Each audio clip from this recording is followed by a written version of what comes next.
everyone. How are you all doing today? I am just getting everything pulled up on my end here so that I can follow along if anybody tunes in and has any comments. Just take a moment and make sure my volume is off. Here we go. It looks like we are live. So if you are there, say hello so that I know you're there and that all looks well on your end. If you are new at all, I am Alana Worf, Sleepless Stamper. I am in Winnipeg, Manitoba in Canada. And today's card is to kick off the Wildflower Designs series of cards. So this week I will be creating with the Wildflower Designs. I will make 5 cards for you guys. And you have an opportunity to earn the supplies to make them. And my In Color Club members also have an opportunity to earn the supplies to go with the bundle that some of them have already purchased for In Color Club. So I will show you this one first, and I'll show you which one. I tried to make one of the cards out of the, hey Cindy, how are you? I tried to make one of the cards out of the week be the card that I make for my club members as their thank you card. So for right now, I've got 2 clubs going, In Color Club and Stamp Club. And so the last week's cards were from my Stamp Club. This week's cards are going to be from my In Color Club. I give each of them a thank you card. So out of that week, one of the cards is their thank you card so that they can come back and watch how to make that as well. And in the other 2 weeks of the month, or however many weeks there are, then I will just, if they don't coincide with a Stamp Club, then they're just 5 extra cards. All right, so this is the card I'm going to make today. I'm going to show you guys the bundle, and I will also show you the card that I made in the In Colors to go with this one. Hi, Linda, how are you? So this is Wildflower Designs. It has these cute little flowers, wildflowers. I don't know what they're each called. If you happen to know, please do tell me. I feel like one of them, is it Queen Anne's Lace or something like that? Anyhow, so this is the stamp set. You've got the Sending Happy Thoughts, You've Been on My Mind, and Thank You. I have actually strictly used Thank You so far, but hopefully throughout the week I will stray from just those or that greeting. And these are the dies. So I have one that is just loose because I need to die cut some DSP with you guys. But this is the set of dies. I love these frames. So I have already used all of these frames in the cards that I've created. Hi, Audrey. Between the one for today and the ones that I've done for In Color Club. So that's the dies. These ones are super versatile to use with any other stamp sets. They're a good layering set of dies that you can use in your to coordinate with other bundles. So those are the dies. In Canada, the dies are $43 or the bundle is $65.50, and the stamps are $30 or $65.50. I feel like that must be more than 10% off, but anyway, that's without doing the math. Hi, Alexina, how are you? And Nita, I hope I'm saying that properly. All right, so I'm going to show you the In Color card to go with this one. So this is my Petunia Pop version of this card, and this is actually a catalog case. Once again, I forgot to bring my catalog in the room, but let me just see if I have a, no, I do not have a brand new one handy. I thought maybe I did, but I don't have it. It's my old ones that are still in that little holder. And so I'm going to show you real quick the cards that my In Color Club is making tomorrow. We will be doing these 2 here. So these are a case slightly. I want to say Helen Reed. I might be wrong on who I was inspired by, but if it's not Helen, I will come back and comment to credit the right person. But I used some blending ideas from a card that I had seen because I wanted to do some black to go with the color that they each get this month. So this is Petunia Pop, and then I've used watercolor paper and the black. So I used the frame and then dimensional that. I love how that turned out. And then I also used the black again and some watercolor with the Petunia Pop. And then I switched it up to a colored base for that one. And then this is their thank you card. So I went with that. And then I decided that I didn't want to make the tonight's card in the In Colors because it may not coordinate with what I'm going to create throughout the rest of the week. I want to use the DSP that goes with the suite or the bundle. So I opted to switch this up and do it in colors that go with the suite. And again, that's the one that I cased from the catalog. Okay, so we'll move these aside and we'll get into this card here. So I will cut the DSP with you guys. I try to do that as much as possible so that you can see how I am making use out of my DSP. But first I will quickly review, you know what, I should show you guys the DSP. I'm sure most of you have seen this DSP already because it is so pretty. And there are patterns in here that are pretty versatile to use with other stamp sets. So we have this one here that does coordinate well with the bundle, but this one here is really great to use with other stamp sets, other product. Then we have this one here, which again, I think this one would still go well with other stamp sets. And then there's the back. That one could also go with other stamps. I don't necessarily love wild wheat, but I do really love this pattern. And then on the back, we've got the Moody Mauve. And then I have one more that's not, oh, here we go. We have this one here with this on the back. Now, for some reason, oh, there it is. I was going to say I only have one of that sheet in my pack, but I was wrong. There's two because I haven't used it yet. Now, we also have this one, which I'm going to use today. And then this is the back. I do really love the back. I have a shirt that's in these colors. And then this one here, which I will actually not be using today, but I contemplated this one for the center of my card. And then that is the back, which is super versatile. I used this one on my cards last week with Spotlight on Nature. Sometimes I have to remind myself of what the product names are. Okay, so we're going to move these aside and I will cut the DSP so that you guys will know what I have here. This one, I'm going to just cut out the piece I need because I don't want to cut a whole section of DSP just to die cut this little piece. So what I did was I just cut in as far as I needed and cut down as far as I needed using this cutter here. So that piece is 2 by, I want to say 3 1/4, but I could be wrong. It was 3 1/4. So what I did to get that is I am going to put this paper, I'm going to just backtrack or back this down so you guys can see it. I'll try to watch on my other screen to see that you guys can see what I see. There we go.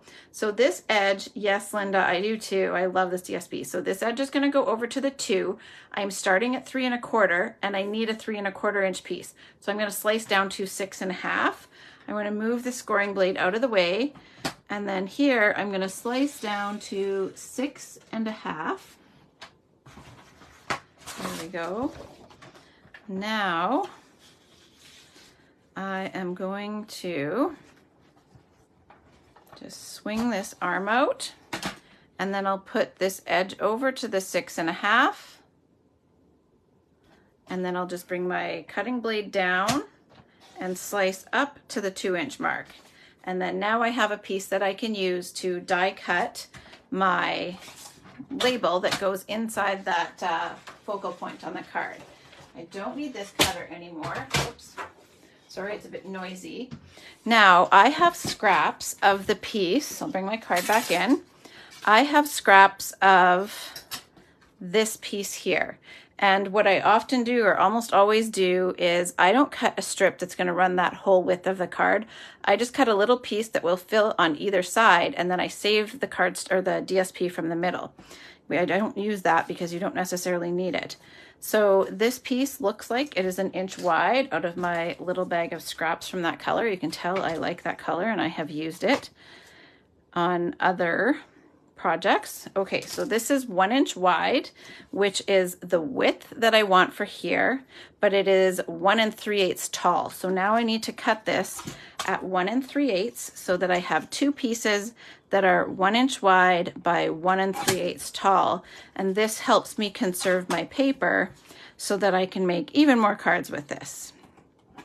Often you can get this. Sometimes I have to start with a fresh piece to cut these, but often I've already done something with that DSP and I can just dip into my scraps. So I just keep this and I tuck this in the front of the pack of DSP, or if you're worried about this little Ziploc piece here causing dents in your paper, if you have any of your little bags from embellishments or dimensionals kicking around, you can also just tuck them in there and then you don't get that ridge. So just in case that helps you guys with storing your DSP. If you have other DSP storage tips, I am happy to hear them. I think we all are perpetually trying to maximize our storage. So I am up for hearing your suggestions. All right, so those are done. Now, let's see, we're going to keep this for stamping and I need to die cut this one here. So I am going to bring in, I'll just tuck this under here for the moment, and I'm going to just, oh, I'm sorry. The dog is barking her face off out there. All right, so we're going to bring in the mini stamp cut and emboss machine. I will place this paper here. Now, I should have mentioned with this one, it seems to have a direction somewhat to it. These flowers in the background, most of them seem to be going in one direction, so I paid attention to that when I cut the strip that I needed to die cut the piece from. So just be mindful of that if you are placing a die cut like this in a particular direction. Just be mindful of that. Now I just need to back this off. I have a little crack in my plate and it still works. I just need to make sure that that crack doesn't rest on one of these sections of the die or it won't cut. So we're just going to give that a little push. There we go. How many of you have this bundle or the DSP? You could, if you have other dies that are similar, you could absolutely mimic this card with other dies or another stamp set and still use this DSP. I think it's just so pretty. I wasn't careful enough with the tip of that die, but it is going to work. We're going to just snip the edge just a tad. There we go. All right, save the day. Okay, so that's die cut now. So we have all of our elements. Now I need to stamp the greeting. So this card is fairly simple in the steps that there are to do. I did pre-emboss the Misty Moonlight layer. I didn't tell you guys all of the elements, which I usually do. So I'm going to backtrack. Before I stamp on that, I just want to tell you guys the supplies that I have. So this is a 4 1/4 by 11 Misty Moonlight card base scored at 5 1/2. If you prefer book fold, you could cut yours to 5 1/2 by 8 1/2 and score at 4 1/4. Then I have a 4 by 5 1/4 Misty Moonlight. This is embossed with the Dashing Designs embossing folder. This Moody Mauve is 1 1/2 by 4. Then I used I want to bring back the dies for a moment.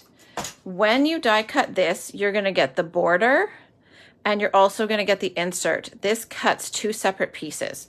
So this is the frame, and then I had to recut that in white so that I could get this insert. So the Pebbled Path frame is from this die, as is this white insert. So I've got those. And then I moved this one here. This here is the one that I die cut the DSP from for this here. Okay, so those are the elements there. Then these 2 pieces of DSP are 1 by 1 3/8. And then I grabbed a scrap of early espresso to stamp my greeting. All right, now we can stamp the greeting. I'll move these aside for a moment. And I will just powder that one more time. Okay, now I have my thank you, and it's got a little backing on there, my Versamark, and the Wow powder. How many of you guys have the Wow powder? Have you converted over to this yet? This stuff is amazing, especially with the gold, the way it pops compared to the old one, especially for photographing. I can't even tell you the difference that it makes. I think when I first tried it, I showed you guys a comparison. I have used this in the other room, and we have a cat, so, and there's Versamark on there, which we know is sticky. So I try to just make sure I don't have any stray cat hairs on there, because it's so frustrating, which there is, when you ink up a stamp with Versamark and then you heat emboss it and you've got a stray hair pattern on your card. So I like to just make sure there's no cat hair on there first. If you're like me and you have any furry critters, tape is your best friend. Okay, we're gonna put the Versamark away. Now I'm gonna ink this up over here, or stamp it, I mean, over here. And I have a scrap paper that I am going to use for my funnel here. I was saying when I very first used this embossing powder, sorry I got sidetracked there, I did a comparison for you guys. So I had saved the one I had tried with my regular powder before I remembered that I had the Wow powder, and did a side by side, and it was crazy the difference between the two. I'll have to look back to see if I took a photo of that, but I was so impressed. And then I hadn't used the gold until just recently, and I love it too. So I think I've used, and also the black. I used the black for those watercolor cards, and I feel like I used it, I talked about it in my Instagram, Facebook post. I have to remind myself which card that was. Trying to remember. Okay, so I just brushed off the excess. Now I can, just gonna heat it up a little bit before I aim it at there.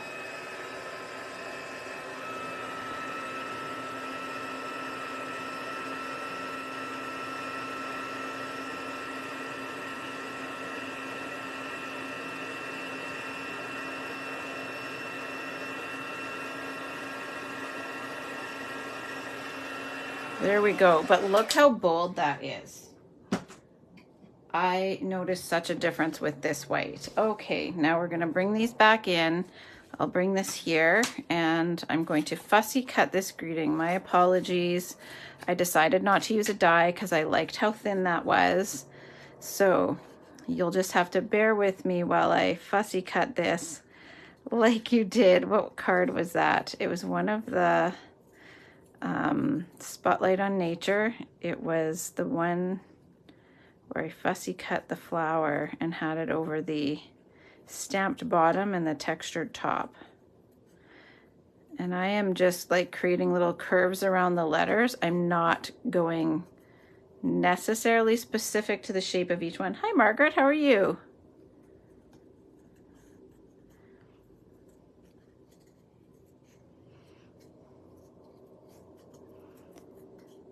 I have fussy cut quite a bit of this greeting now, and I've got more to do.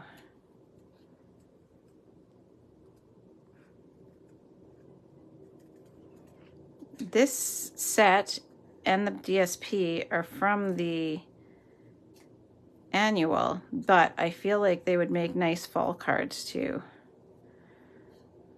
There's not a lot of fall. I have to check the new scrapbooking release, but to refresh myself on whether there was fall items in there, I believe there's, yeah, I'd have to check, but this, I think, fills that gap if you need to do fall projects. And then I'm just going to thin this one out a little bit around here. There we go. Are you, if you are watching, do you like to fussy cut or not? So there is our greeting. And now all we have to do is a little bit of distressing and assembly. So I am going to distress the edges of this Misty Moonlight here. You have to be a little bit careful because you don't want to tear it, or that might be the look you're going for. You could tear it for sure. And first I want to attach these pieces here. So I'm going to move that aside for a sec. Bring in the Tombow.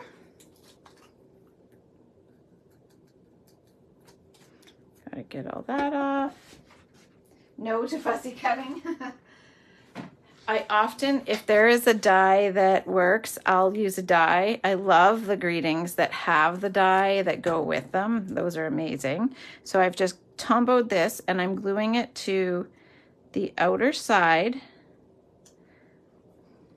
of the Moody Mauve that is 4 by 1 3/8. It just has a very thin reveal of Moody Mauve.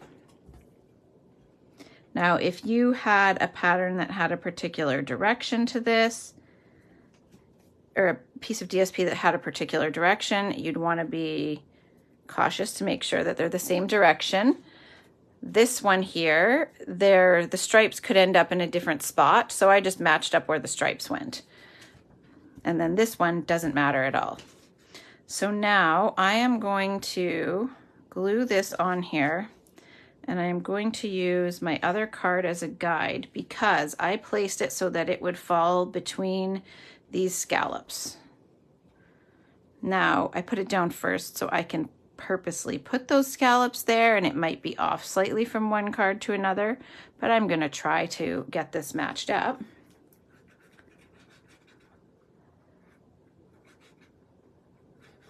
There we go. So I just have to line up. There we go. Now I may have to trim off a little bit of Misty Moonlight. Let's see. Yeah, I'm gonna have to trim off just a hair. Okay, so we gotta bring back in the little cutter, and then I'll just have to re-distress that side. Didn't want to go through there. There we go. It was a little tough getting through all those layers there. So it caught the corner of it, but we made it. Okay, now I just want to distress this edge again because it won't look balanced if I leave that. There we are. Now we can get that out of the way. And now we can glue this down.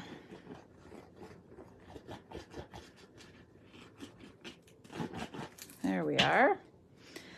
It has been so fun seeing all of the posts of the demonstrators who are showing off like rightfully so. I don't mean that in a bad way. I mean that in a good way. I'm proud of them and excited for them.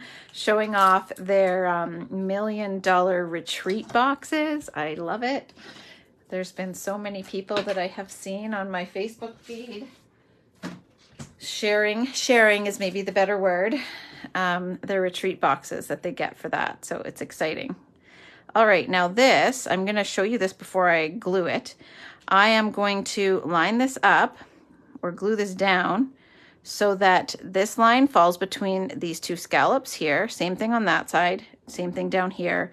And then I will see roughly 1/8 of an inch of DSP on the inside of either one. So as long as what I see of the DSP is equal on the inside of both sides of my frame, then I know I'm good.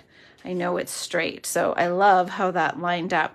Now, usually I do not use Tombow when a die cut has slits in it because it can seep through, but I am applying such a thin amount that I'm not really worried about it. So hopefully I don't, whoopsie, stuck my hand right in it. Hopefully I don't curse myself for that after. There we go. So I'm going to just hold these sides carefully. I want to see equal portions of that DSP on the middle, and this paper lines up between those scallops. There we go. Now I can take my inserts here, and I'm going to glue these together. And there goes the dog. I have the window to this room open, so now you can't see her from inside the house, or hear her from inside the house, but you can hear her from outside. Too funny.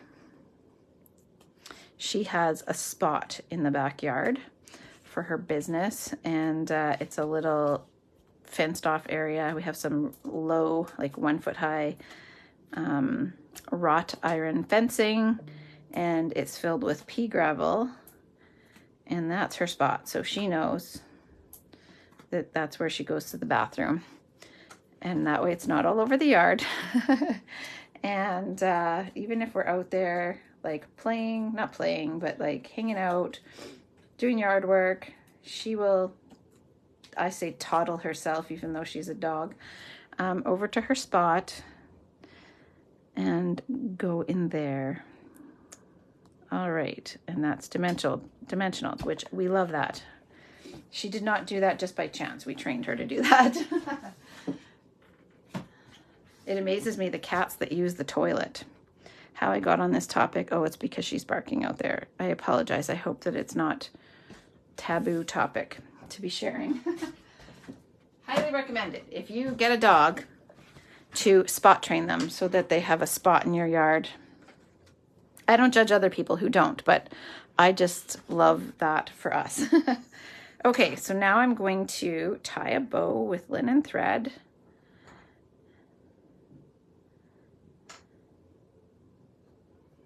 We're going to cinch that back. I like to tell you guys that when I'm cinching it back, I hold the knot and I hold each loop flat and cinch back then, because that way it helps keep the loops from twisting, and it helps you avoid frustration. If you're like me and you don't like the loops to twist around where you don't want them to, that is one of the things that I like to do.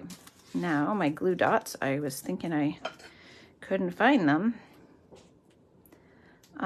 Usually I put the glue dot, I put the bow to the glue dot straight on the roll, but for this I have been just placing the glue dot where where I want the bow to go, which is kind of along the edge of this DSP label and along the line there. Sorry, I just needed to have some water. Now I am going to just stick that down. Then I have some borders of black dimensionals. I have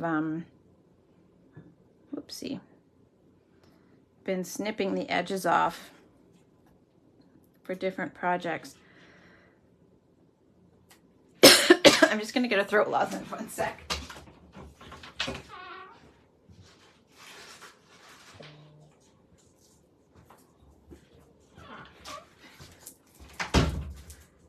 I don't know why. I've either had hiccups or a tickle in my throat every time I've been on either making a video, hi Ruby, or on a live or a class for the last few months. It's strange. So now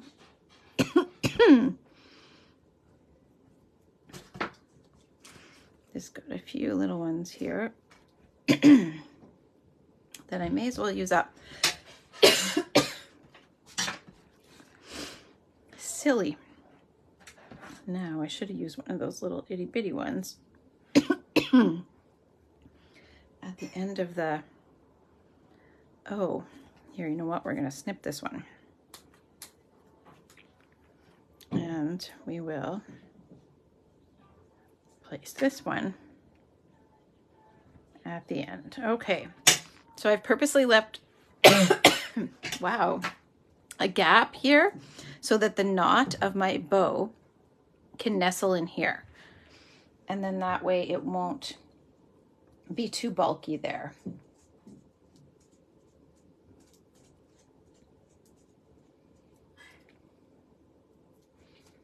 There we are. So now I can take this And I am just tucking that in right there. Okay, now we just have one thing left to do. We are going to add some gems. All right, so we're going to do a large one right here and a small one right here. Now, usually we would recommend that you do your gems or embellishments in odd numbers. So I will often treat the bow like the odd numbered embellishment. So it doesn't have to be all the same gem. So I'm treating this like 1, 2, 3. So I've got my triangular pattern and I've got odd numbers. And sometimes I will do even numbers, but typically it's odd. So there we go. That is card number 1 in the Wildflower Designs series of cards. Thank you, Linda. And I just wanted to remind you guys that if you are interested in doing the Stamping Cross Country virtual retreat, which will be September 27th and 28th. Hey, Bree, how are you? If you are interested in doing the retreat, which will be September 27th and 28th, that's the Friday evening and the Saturday during the day. Thank you, Alexina.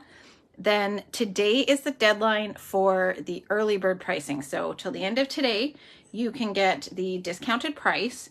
And then tomorrow, registration will still be open. It will just go up in price, and then it will close on September 3rd.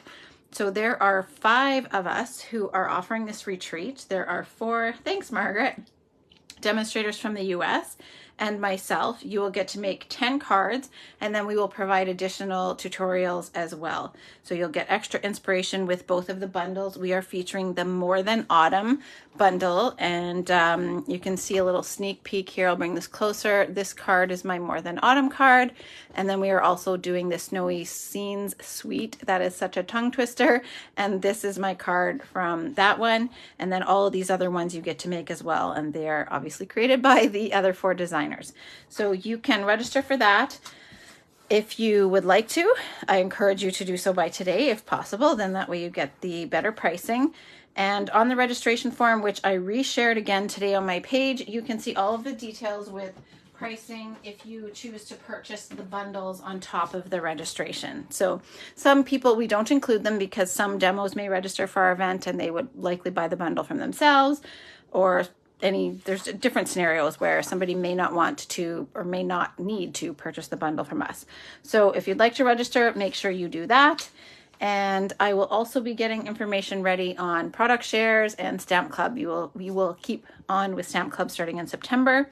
And if you are interested in doing, geez, I haven't thought about a one-off for In Color Club, but if anyone had a burning desire to do our In Color Club cards with us, then I could always see what I could figure out for that. But that's the In Color Club cards that we are doing tomorrow. I'm happy with how these turned out. I can't wait to see how everybody else's turn out with their color that they got this month. And then that's today's card. So thank you guys all so much for tuning in. I will be back tomorrow with card number 2. I will post to let you know what time. It won't be later in the evening because I will be in my In Color Club, but I'll post to let you know if it will be afternoon or early evening. So I will keep you posted on that. All right. Thank you guys very much. I hope you have a good evening, and I will see you again tomorrow. Bye, everyone.